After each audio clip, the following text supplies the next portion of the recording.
Kemiskinan membuat laki-laki dan perempuan sama-sama bekerja keras untuk memenuhi kebutuhan ekonomi keluarga.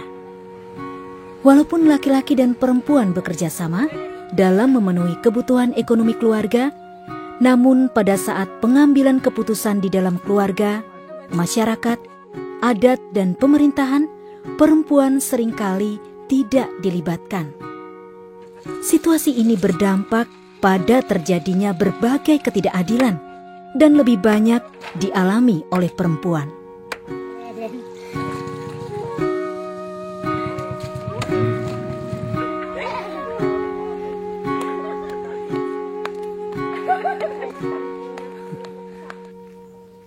Bagian kaum laki-laki hanya tahu dia punya tugasnya ke kebun saja. Setelah dia pulang dari kebun, dia tidak kerja apa-apa lagi. Dia tidak bantu ibu untuk memasak, dia hanya tugas itu saja. Pagi dia makan habis, dia ke kebun, entah dia pergi sampai sana mau kerja atau tidak. Istrinya di rumahnya tidak tahu. Di istrinya dengan anak di rumah, istrinya mau menyibukkan, mau kasih makan ini babi, mau kasih pindah sapi, mau potong rumput untuk sapi, mau masak, mau cuci pakaian, mau ini. Pokoknya kalau dibanding dengan dulu, ini kegiatan wanita itu yang lebih rutin. Kami di orang Adonara itu biasanya kalau laki-laki itu harus di depan. Tiap ada urusan adat, perempuan tuh mesti di belakang. Makan juga harus laki-laki yang duluan. Terus makanya ada urusan adat tuh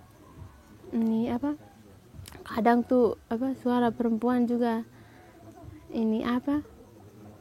sering dibilang perempuan tidak tahu apa-apa juga ngomong itu soal adat kan.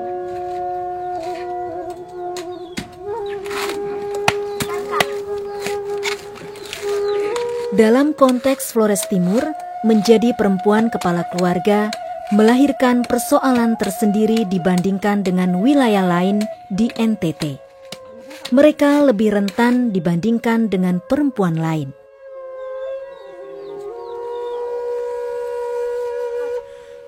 Di dalam konteks daerah NTT, adat diidentifikasikan sebagai salah satu tantangan yang dihadapi dalam berbagai upaya untuk mendorong keadilan gender bagi laki-laki dan perempuan.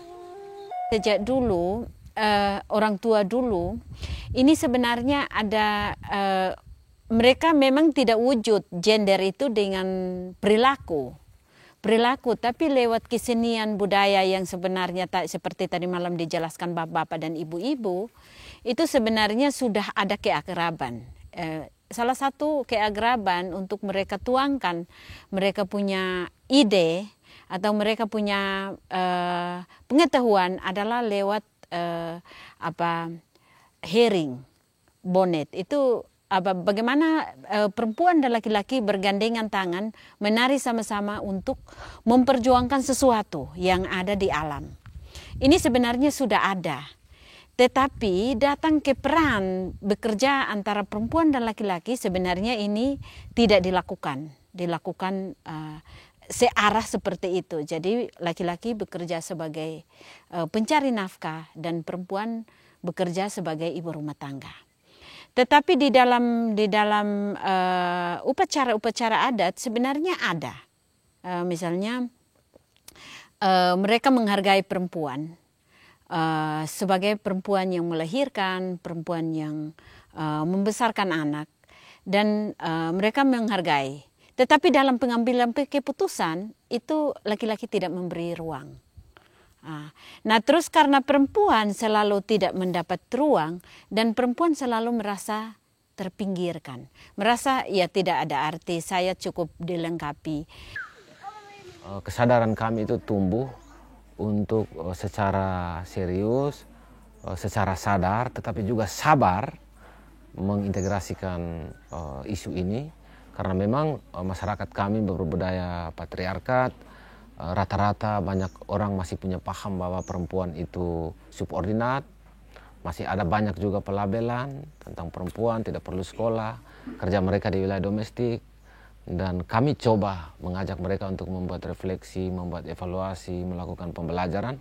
Dan pelan-pelan mulai tumbuh satu titik api kecil kesadaran bahwa ternyata keadilan kita antara laki-laki dan perempuan bermasalah, dan mari kita mempercakapkan dan coba menggagaskan langkah-langkah perbaikan, pelurusan seperti apa untuk sekali lagi membangun kesetaraan dan keadilan antara laki-laki dan perempuan. Berbagai aktivitas telah dilakukan, seperti pelatihan untuk mendorong kepemimpinan perempuan, baik di tingkat klaster maupun di tingkat basis kelompok masyarakat.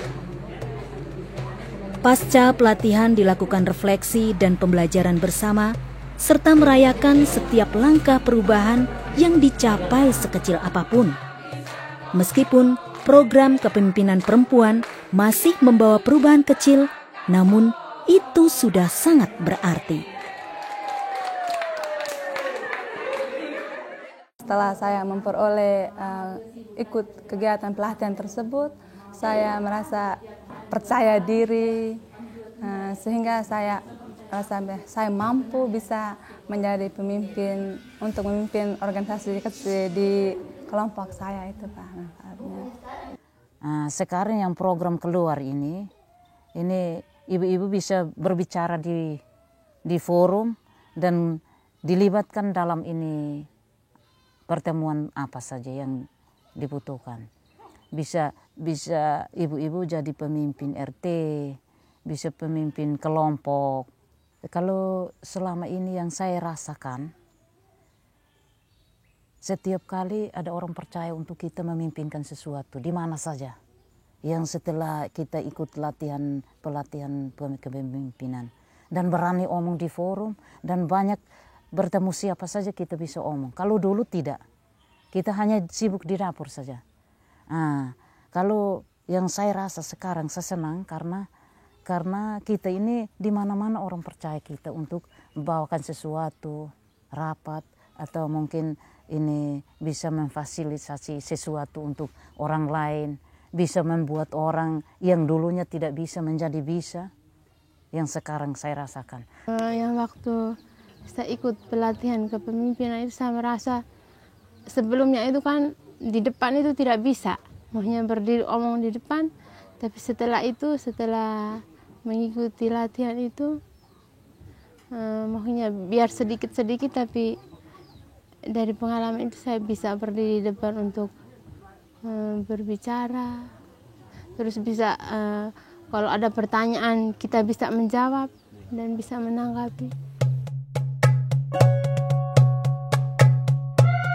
Walaupun orang selalu mendiskusikan gender, isu-isu tentang kaum perempuan, tetapi isu itu kalau selagi tidak menjawab kebutuhan yang mendesak, isu itu menjadi mubazir di tengah masyarakat. Dan kesadaran itu mesti tumbuh secara seimbang antara laki-laki dan perempuan, dan saya lebih menganjurkan supaya kesadaran itu lebih kuat tumbuh pada diri perempuan, supaya kepercayaan diri mereka ada, karena untuk melawan arus deras laki-laki yang merasa diri mereka lebih tinggi dari perempuan, dibutuhkan kesadaran yang lebih tinggi dari kaum perempuan sendiri. Karena adat kami juga menjadi kesulitan tersendiri, karena perempuan itu selalu merasa berbahagia kalau mereka melayani laki-laki. Bahkan kalau diperlakukan yang menurut perspektif luar lingkungan kami itu tidak adil, tapi secara kultural adil, wajar, itu harus dilakukan oleh seorang perempuan pada laki-laki.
Well,